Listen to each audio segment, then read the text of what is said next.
Howdy ho there, friends and neighbors. Hey, this video here is going to be one of our Young Mechanic series videos.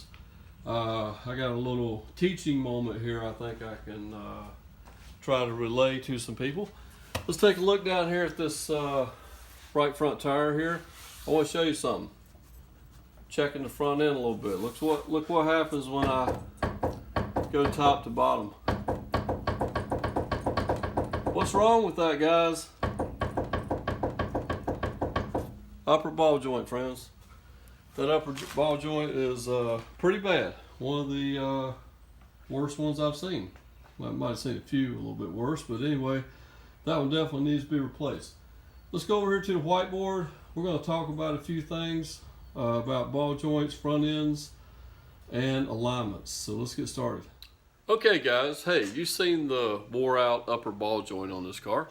My question to you young mechanics out there is, can this car be aligned? Okay, I'm going to give you just a second to think about that. Okay, the answer is no, okay? It can't be properly aligned anyway. Do cars roll into shops every day? And they come up and they say, hey, my car's acting funny going down the road. I think I need an alignment. And will a shop align that car just like it is? This one right here with the wore out ball joint. Yes, they will, okay? It happens every day. The point of this video is there's two main things I want you guys to check before you align any car, okay? And that is proper tire pressure on the car all the way around. If you got a tire that's sagging, that's going to throw readings off, okay? And the second thing is you have to check front end parts, because there's no way this car is alignable, okay? I don't even know if that's a word, alignable, or can be aligned or whatever.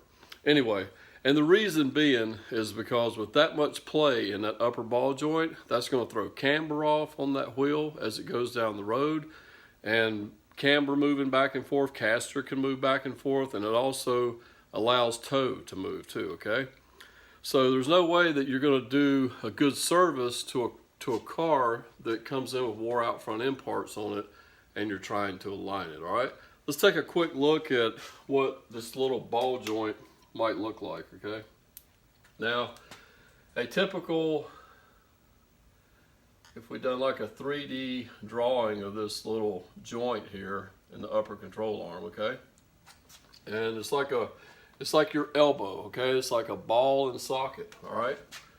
And then you have the other part here that is like the control arm, you know, and it goes out this way, you know, to bolt up to the frame where the frame bushings are, okay?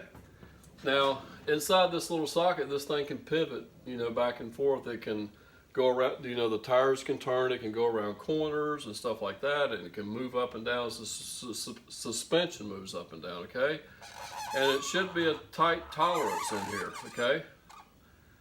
It should be a nice little tight socket that really doesn't have any play in it. It just allows things to move, you know, the wheels to turn, the suspension to activate and everything. But over time, this inside this socket here has gotten really, really worn out, okay? From being beat around and driven, and has probably lost all of its grease, and it started wearing metal on metal. And now this little ball here can slam around in here, okay? It has all this free extra space here that it can move around, okay? It can move this away, it can move this away, it can move up and down, okay?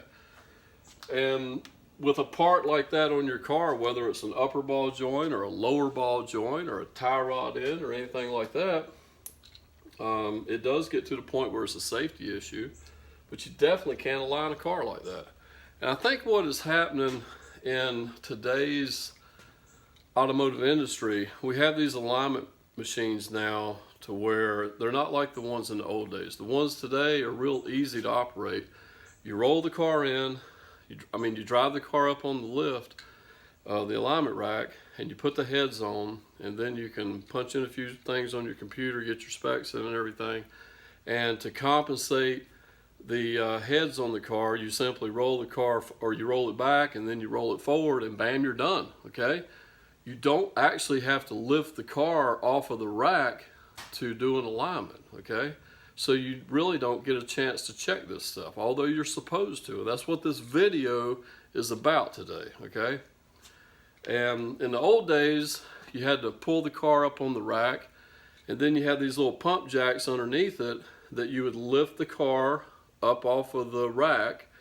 You'd put your heads on and you'd have to spin each wheel, okay? You'd have to spin it like 180 degrees and hit a button, and then you'd spin it another 180 degrees and hit another button, and then a light would flash and the wheel would be compensated, okay?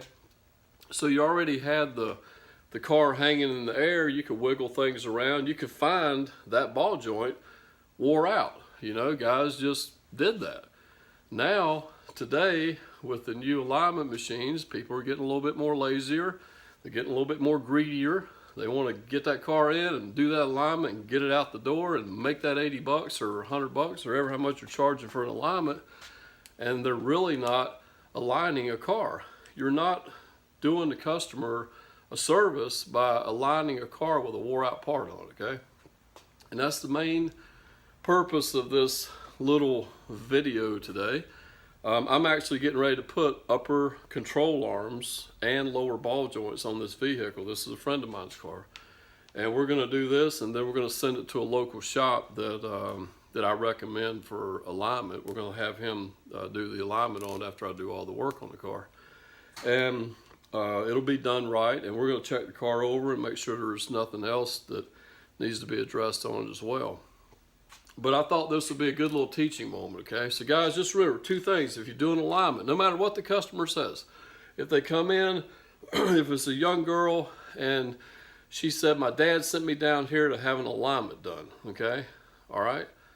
Or a person pulls in off the road and they say, my car is just acting, it don't drive like it used to be. It kind of wanders around the road or whatever. I think I need an alignment, okay?